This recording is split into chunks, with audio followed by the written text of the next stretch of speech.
Welcome to Wanna Bet, the daily gambling game show that takes betting seriously, but not much else. Get our favorite plays on the totals, sides, props, exotics, and futures to jump on now. So let's get it started with Jason and Ben. Let's get it started with Jason and Ben. Let's get it started with Jason and Ben. Something comes from Kevin, calls about the comes so fairly no. Let's get it started with Jason and Ben. Let's get it started with Jason. Hey, what's going on? Happy Monday. Welcome back to Wanna Bet. Jason, Ben, and it's a Monday, so Eric Casillas, our buddy, joins us as always. We do this 7 days a week. We thank you guys for tuning in. The format is pretty simple. First, second, and third down are three favorite bets that we've made since yesterday's show. Fourth and long is really fourth and short. Pretty soon, we're going to have a new graphics package, and we're going to be all over that. Just waiting on a little bit of more help from our corporate partners.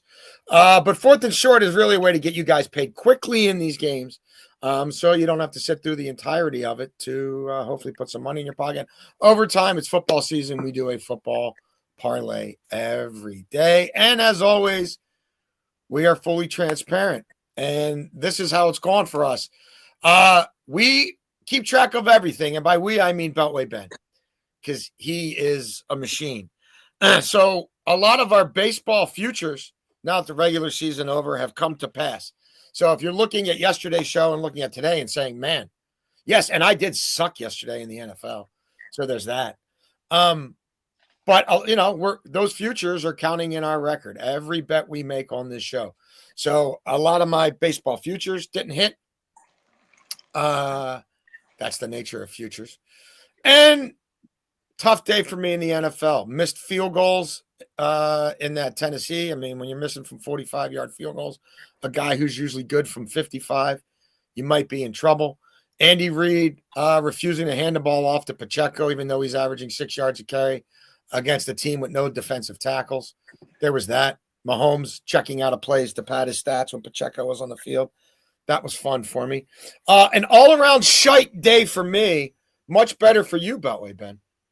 Yeah, had a good day. NFL, we finished profitable, but of course, as you mentioned, the MLB futures, they took me down a little bit just because when you have the New York Mets to win the NL and they don't end up making the playoffs, that's unfortunate. There were a few unfortunate MLB futures we had, but we did hit the 2-unit play with Jonty. He had a carry for, 65 yards, I think 66 for the touchdown. So he went way over. Jalen Hurts, if that game's, somewhat close, I know they ended up only winning by 8 or whatever, but it was a blowout. They were playing from ahead. He still almost went over the passing attempts. That was unfortunate. We did get Evan Ingram at 17.5. His number has moved up now. We're seeing it at 19.5, so I'm happy we got that out of the way. You'll see him featured again for me today. We had Hampton from earlier in the week. We had NFL parlay that kind of washed out. And then our overtime, we cashed 2 or 3 overtime parlays. Matthew Golden has 60 yards. We're close to cashing the plus 411. He gets tackled for a loss of 3 to go under. It's unbelievable. It's unfortunate. But Josh Allen hurt us throwing the football. We needed 10 more yards with 10 minutes left in the second quarter. I think that's a cash any day of the week. Turns out, no, it wasn't. So it was unfortunate too there. But again, in the NFL, we still finished a little bit profitable. Yeah, special shout out to Justin Herbert for the 2 picks that allowed the Giants to score 21 points. Lost what would have been a nice 3-team under their team total, adjusted team total parlay, because the Chargers not only couldn't score, but literally handed points to the Giants. You can get all our picks in real time at the Super Discord right there. Our guy, Eric Casillas, has you covered a lot of different options, how to get involved with us there. And as always, as I said, EK joins us on Mondays. And EK, you always have the honors. First down. No, I am honored to have the honors. I'm going to start with Tua, and I'm going to go sort of against the grain here, and I'm going to take his passing yards over. I don't play an awful lot of overs, but you're actually going to hear me say that word a little bit over the next half hour. I'm going to take his pass yards over, and you can get it as low right now as 233.5. It's going to climb. If you look at the different defenses where Tua has succeeded and failed, he is one of those few guys that you can sort of isolate and say he actually does better against certain defenses as opposed to others. And I'm not going to make this, an NFL films lesson, because a lot of people listening don't know what, 2 high safeties, all that kind of stuff. I'll just say this. what the Jets do on defense fits Tua's eye. And the game plan tonight, especially I think if the Jets are able to score some points, this might be a little back and forth. And I expect Tua to go over the 233.5. That's my first bet. I know we get better and the plays we like get bigger as we go. That would be sort of first base for me. Yeah, look, I think both these games have a chance to get pretty loose tonight. I think there's some defensive issues with 3 of these 4 teams playing tonight and both in that early game. And Tua can't do anything against the Bills, for instance, but Tua against the Jets at home has been pretty good. Beltway Ben, what you got? Yeah, I also don't have Meatball with me, but I'm going to tell that. I do think Tua has a big passing day. Hasn't done it yet. It's a weird show, Jason. We were talking about it earlier. No, I think. There you go. I was about to say. Meatball. Got meatballs for Beltway Ben. Yeah. Yes. I do think Tua has a big day through the air, and I was going to give him out, but I'm pretty stuck with a few plays that I have here. But I'm going to go with the Miami Dolphins on the money line. We had them in a parlay early in the week. I took the Falcons when I thought Jaden Daniels was going to play because I thought the Falcons would end up winning that game. They did, but it wasn't with Jaden Daniels. It was with Mariota. The issue is we also had the Vikings parlayed with that, and the Vikings were awful on Sunday morning. The offensive line got banged up, and things just were not very good for them. I am going with the Miami Dolphins here on the money line at minus 145. If not now, then when?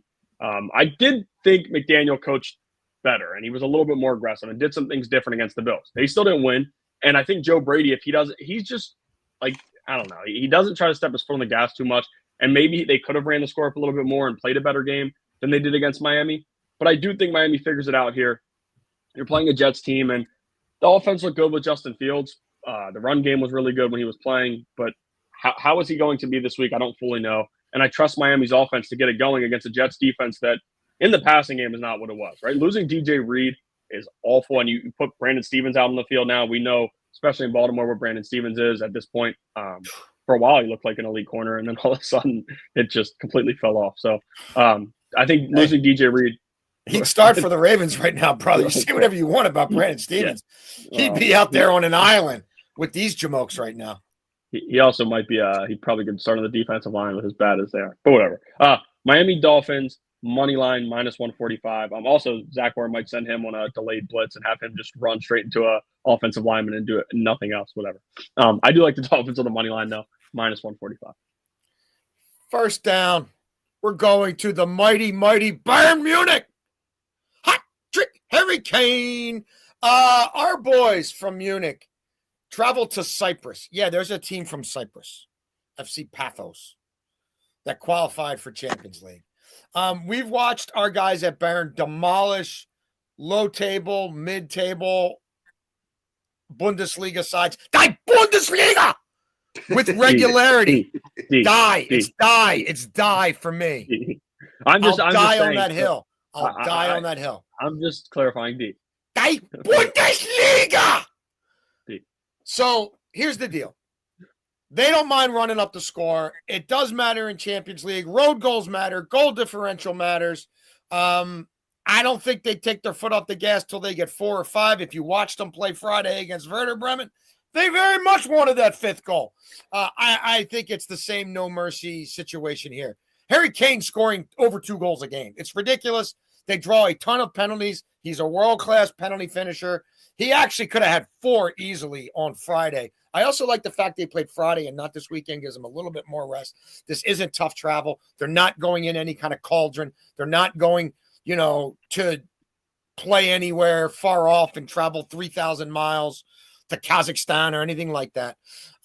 They were able to basically get people off their feet in 55 and 60 minutes because they did the job so well against Bremen on Friday. They're a goal-scoring machine. They've scored over 20 goals domestically already this season, and we saw what they did in match day 1 of the Champions League. So there we go. They score early and often, lead at the half, win the match, score at least 3 times. Our guy, hat-trick Harry Kane, gets in the mix as he always does. Second down, Ben. Second down, it's like 2 plays. We did have success with Barner touchdown Thursday night, so I am going to go with Evan Ingram to score a touchdown here at plus 400.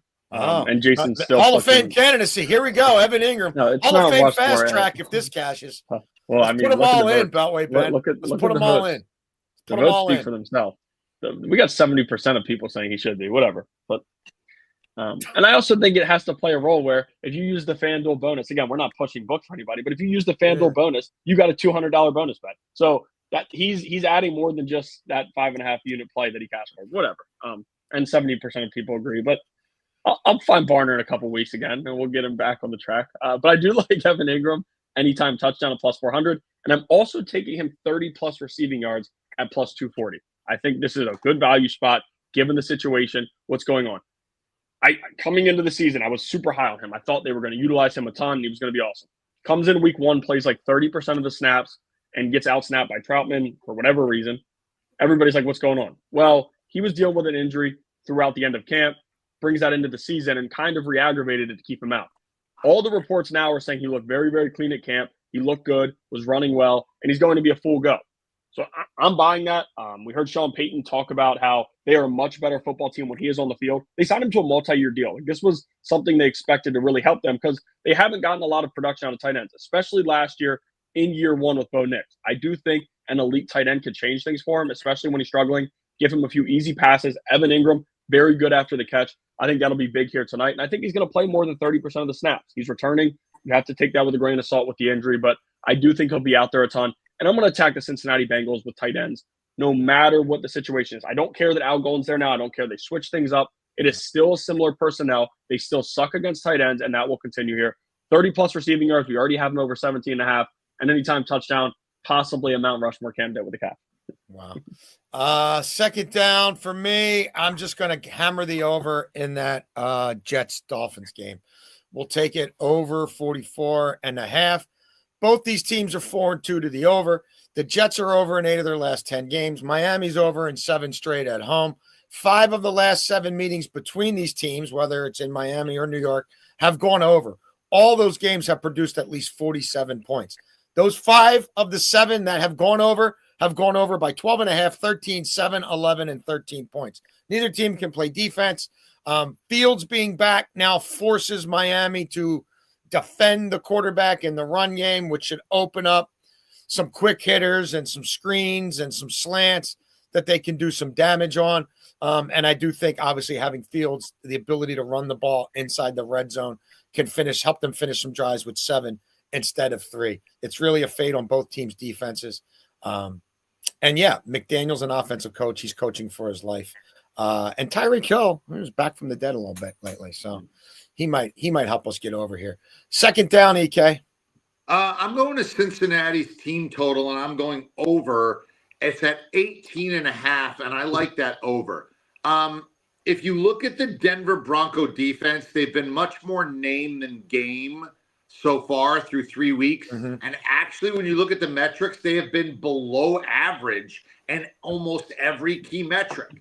And what you see is year to year, there are certain defenses that are better, but they're not necessarily the same ones every year. Yeah. And sometimes defenses slump a little, or sometimes their scheme isn't what it was the year before. Sometimes offenses have adjusted.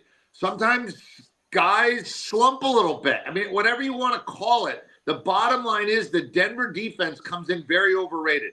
And I do think that Jake Browning and company will be good enough tonight to get us to 20 points. It's not a high bar right now. Maybe it's garbage time. Maybe it's back and forth time. Maybe I get a defensive or a special teams play that gives me a short field. Everything has to go against me for me to stay under this number. I like when the variables, I have less on my side than the book does on their side. And I feel like going over 18.5, the book has to have more go right than I do tonight. So give me Cincinnati over.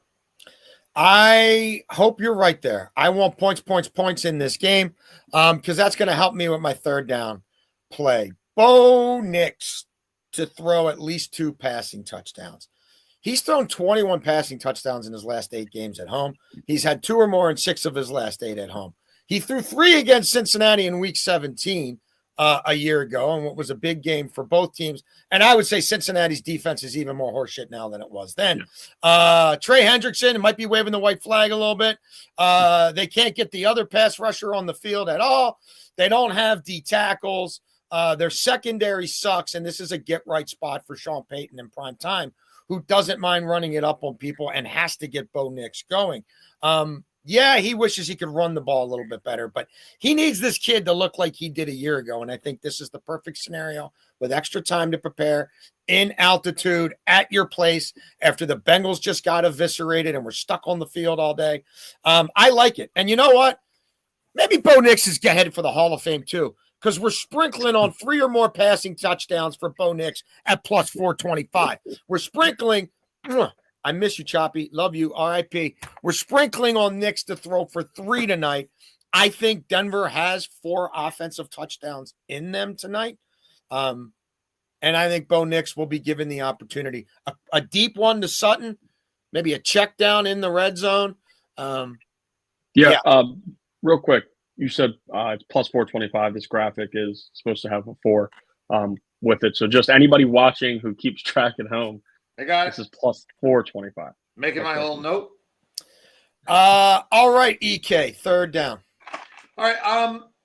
I talk about the idea that in this game, the thing that sort of stands out to me is that what the Jets do on defense fits Tua's eye, and that when the Jets have a couple of guys out on defense, pass rusher, edge rusher, this really fits Tua being able to work. Now, apparently Sauce is going to follow Tyreek Hill all over the field. That, to me, leads me over to Jalen Waddle. I think Jalen Waddle gets some work tonight. I looked at 4.5 catches, but I couldn't quite get to 5. But I do think he'll get one good one and break over on the yards. The problem with the yards is that it is literally climbing by the hour. Where it was 24, 48 hours ago is gone. Where it is now in the mid-40s is going to be gone by the time we get to the public walking in and betting all these overs up. So you got to grab it now, but I like Jalen Waddle over on the yards, which is currently, depending on where you're shopping, still in the 40s, but now getting close to and bumping its head on 50. I like it. I think hopefully overs is the story of the night. Third down, Beltway Ben. Yeah. Go to Breece Hall over 56.5 rushing yards.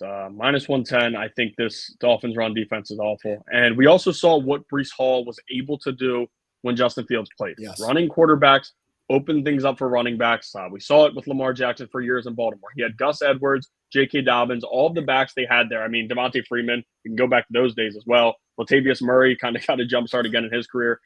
He made all these running backs big time with explosives. And Breece Hall is still not young. Le'Veon Bell. No, Le'Veon Bell was there was no helping Le'Veon Bell. That was over.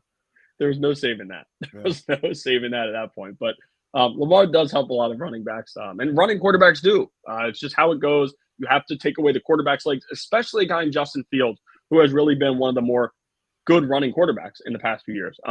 He's going to use his legs a lot. I'm pretty confident in that. But when he doesn't, I think they give it to Breece Hall. This is a young back. They still have a lot of trust in him. 56.5. He went over it in just the one game that he played with Fields. Tyrod Taylor isn't that threat. So, of course, they didn't go over that. And I as much as I think the Dolphins win this game, I still think it'll be close enough where the Jets can run the ball at least 3 quarters. At least for 3 quarters, we should be getting regular carries, and maybe 4. So I do like Breece Hall over 56.5 rushing yards at minus 110. Fourth and short, EK. This is just going to be my little 2 cents that I sort of say at this time of year all the time. And, you know, I know fourth and short, we sort of do it. It's something that can happen quickly. I know we sort of changed it, but I didn't know where else to work this in. So I've sort of made up my own rules here, and I apologize for doing so. No, we like it, yeah. If you look at the last 10 Major League Baseball playoff series, if you just blindly took the underdog in every series up until the World Series, you have made money. Every year.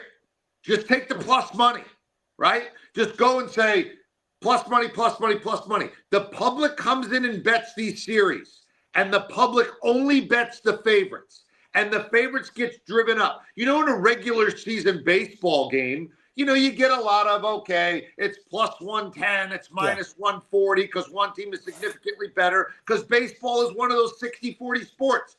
In the playoffs, that same game or that same series ends up being minus 230 and plus 170. Just take the plus money and you'll be fine. So I will be taking the plus money across the board into the World Series blindly without passion or prejudice, and then ultimately cashing the tickets. There you go. I like it. No, it makes a lot of sense. And this year, there's not much separating these teams. So if you're getting the plus, like, come on, there were 6 teams that won 90 games or more. That's it. Right. So I think with extreme parity, makes even more sense to take the house's money. Beltway Ben, 4th and short. Plus, you also, every single team in the playoffs right now has a flaw. Like, it's not, that's what there's I'm saying. not a single total parity. It's like the NFL. Right. I'm going to go with the Miami Dolphins first half -2.5. Jason touched on it before, and I did as well. McDaniel's coaching for a job. We thought he was doing it last week, and again, I thought they came out and played better than most expected. And the offense looked pretty good. And you mentioned Tyreek Hill. That's a game changer. Tyreek Hill's playing good football again, and we slowly started to see it get going 2 weeks ago, and then last week it really went off the way that they needed to. So I do think he's going to give them a different aspect. I talked about that Jets pass defense. The defensive line, they got dogs. They're very good there. But Miami doesn't want to beat you with the run. They run the ball 7 to 11 times a game with Devon Achane, which I don't think is enough. But that's how they do things. And they're going to throw the football. That is where the Jets struggle. I do think Miami gets it going on offense. I think Tua's throwing the ball all across the field all game. And I think they cover the first half spread. All we need is them to win by field goal. I like them -2.5 at -105. I'm cheating a little bit here on my 4th and short, a little bit, because it involves a quick element, but you also still need. It doesn't matter though. It doesn't matter. Still, it's 4th and it counts. Oh, I know it counts. I appreciate you. You don't have to apologize. You don't have to justify it. I'm just. Look, I'm totally transparent. I'm honest to a fault. I'm just saying this does a little bit skirt and cheat the spirit and essence and ethos of 4th and short. I like it. I'm glad you like it because you're the only person winning bets around here lately. So I need you to co-sign everything. The tables have turned, but that's the beauty of this show, right? Because somebody's always hot. It's not me lately, but we'll get it back. So Denver to score first. Why do I like this? Zach Taylor cannot turn the ball over 5 times more than his opponent this week. He can't go into a cauldron's nest with a backup quarterback after just getting emasculated against Minnesota, right? He can't mess around with that. They've got to try to run the ball. Do I think they'll be super successful doing it against Denver? No. But he's got to bleed clock early, and he's got to keep this from getting to be a boat race. So I don't think they're taking deep shots early. I just think they want to try to be able to have enough offensive plays to where they can hand it off to Chase Brown more than they've been able to. Denver, on the other hand, I do think clearly has the better defense. I think Sean Payton will be trying to make the Bengals play catch up because he knows Browning's good for an interception and a half if he does. I just like this matchup for Denver. I don't buy anything about Cincinnati's defense. Like, it wouldn't shock me if Sean Payton wins the toss and says, give me the ball. I want to get Bo Nix going. Let me start beating up on these guys. Zach Taylor, I think, is going to have a completely different mindset. He's in survival mode. So, yeah, I mean, could a long field goal in altitude F me? Absolutely. A blocked field goal would really F me, and that's been going around. But I like the Broncos, and I'm never on the right side of those. The Broncos should win this game. They should win this game somewhat handily. But for this, to get basically Broncos money line at that price, I felt like is a smart way to approach this game. All right, overtime, EK. All right, good parlay. Let's cook one up. This one will pay $5.95. So we're basically going 6-1 here, and it's 3 elements. I'm going to go Jets money line because this is sort of a coin flip game for me. And I say, okay, I can go Miami money line and make a parlay or Jets money line and make a parlay. I did the Jets money line, make a parlay, and I figure if they win, Justin Fields will get into the end zone. Somehow, some way, I like him rushing for a touchdown. And then if the Jets are ahead, that means even more Waddle. So I actually bought him down to 40 yards. So if the Jets win and Fields scores and Waddle has 40 yards, we pay off at plus 595. I like it with a parlay. You know, my feeling on parlay is I like to tell a story with the parlay. I don't just pick, well, that could happen, well, that could happen, well, that could happen. Give me something where I can tell a story through the parlay. And that is Justin Fields has a rushing touchdown in a Jets win. And then Miami's trying to catch up and throws the ball to Waddle. That's the story I'm telling, and that pays 6-1. Love it. Beltway Ben, what you got?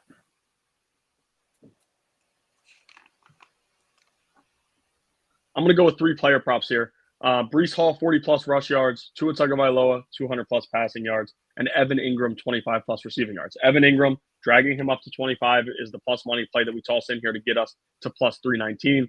Brees Hall, I mentioned before why I think he runs. The Dolphins' run defense is just not very good. I think they're going to try to control some time of possession. And, of course, I talked about, what Fields' legs does for Brees Hall. Tua Tagovailoa, I mentioned it before with EK. I want to play that as well. I do think he has a big game passing the football. And with player props a lot, I take deuce spots, right? When you see a number, a guy hasn't gone over it in 2 straight or 3 straight, they're going to go over their number, the good ones, 10 of 17 games during the season. So if you can find early in the year, especially, 3 straight games or 2 straight games where guys gone under, they're due to break out, and they usually do as long as they can stay healthy. If Tua's healthy tonight, I think he throws for 200-plus passing yards. Then Evan Ingram, we got him played in a lot of different ways here. And maybe he is on the Mount Rushmore, climb, right? You got to see how it goes here. But I do like Evan Ingram, 25-plus receiving yards, plus 319. Simple parlay for me. Moving the totals on both these games and going over. I told you why. Look, we're playing the Jets Dolphins at 44.5, and I gave you guys the reasons why. Bengals overs and FC Bayern Munich overs are the way to go. Bengals are over in 13 of the last 20. Browning is 6-2 to the over when he plays for the Bengals. We're moving the total down a little bit just in case Denver's defense shows up tonight and we don't get as much from the Bengals as we're thinking we're going to get. And look, Bo Nix, this will be his 4th time playing a game where he's lost 2 in a row. The other 3 times, he's 3-0, 281 yards per game, 9 touchdowns, no picks, 129.8 passer rating. I think it's a bounce back spot for him against a crap shite defense. And I think Sean Payton will prop him up tonight. That's part of the reason we're on some of those Knicks props. So there we go. Let's get some plus money. Let's get back on the winning track. Beltway Ben, let the people know how we're doing. Ben is hot. I am not. Tonight I'm going to go see Iggy Pop. I'm not going to watch either of these football games. And, I think that'll work out well for me. I won't have to sweat him out. I'll be sweating to the most in shape 70-plus-year-old on the planet. EK, let people know about that super Discord. Did you just say you're going to see Iggy Pop tonight? At the Anthem in D.C. Yes, I am. Look at I you. cannot wait.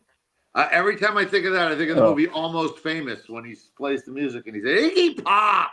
That's it. And by the way, Almost Famous, one of my favorite movies of all time, in my top 5. If you've never seen it, that's your homework assignment after the games tonight. But if you want to get straight, if you're not winning with your sports wagers, you come to the Super Discord. Just scan that sucker right there. Come join. You get all our picks in real time so you can see what we're playing, where we're playing it, and the price we paid. And it will absolutely make you a sharp advantage player. There you have it. Beltway Ben, noon tomorrow? Probably. My phone finally came in. I have to go to T-Mobile at 10 a.m. and if they're quick enough, I would expect noon, but again, I can only take how much 12:30 at the latest, but probably noon. I hope if I'm in there more than 2 hours with them changing my phone, I don't know what to say. Yeah. Well, life coming. What are you going to do? We all have to adjust. Yeah. If we have to call an audible, we'll call an audible. If you're at the Anthem tonight, and Iggy plays Some Weird Sin, and you whisper "wanna bet" in my ear, you get one of the 12 hoodies on the planet. There's really less than 12. There's probably only 4 that aren't spoken for. So if you see me at the Anthem and he plays Some Weird Sin and you whisper "wanna bet," you're getting a hoodie. I'll put the hoodie in my damn car and bring it with me in case anybody shows up. Then I don't have to mail it to you. Just give it to you. So there we go. So I got to bring 4 into work now. 3 for Beltway Ben and 1 for the mystery person in the Iggy pit. Just whispering in your ear. Yeah. Yeah, and we need a lot of Iggy Pop on the show today, Beltway Ben. A lot. I got that. I don't know who he or she is, but yeah, the Stooges and Iggy Pop. There should be plenty in the folder. Stooges and Iggy Pop. Iggy Pop. Yeah. Gotcha. Yeah. Great band. Anything off the idiot. Anything off the idiot is freaking genius. All right. This was too long, but that's how we roll. We will see you tomorrow at some point. You want to bet, we want to bet. Thank you for wanting to bet with us.